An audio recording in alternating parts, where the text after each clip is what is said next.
GB হাসপাতালে কিছুদিন পর পর চুরির ঘটনা এখন আর নতুন কিছু নয়।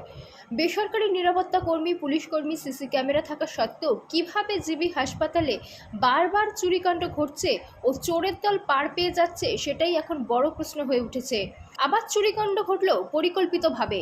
চোরের দল খুব বেশি কিছু না নিলেও এসির তার, জলের বেসিনের ট্যাপ খুলে নিয়ে যায়, দরজার তালা ভেঙে চোর ভেতরে প্রবেশ করে। বুধবার সকালে ঘটনা জানাজানি হয়, শুরু হয় দৌড়ঝাঁপ। এর আগেও একাধিকবার জিবি হাসপাতালে চুরিকাণ্ড ঘটেছে। প্রতিটি ঘটনাতেই দেখা যাচ্ছে চোরের দল নিশ্চিন্তে পার পেয়ে যায়।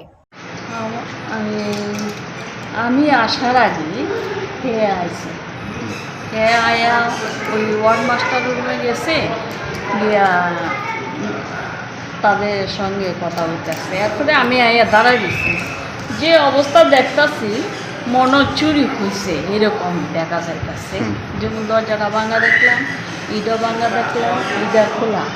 আর ওই আমরা যে বসি মেডিসিন যেটা, এই দরজাটা চুরি তো এমনিতে চুরি দিচ্ছে না, হ্যাঁ একটা শাড়ি চুরি, ওই এসি সামগ্রী তো এটা তো এসি কানেকশন।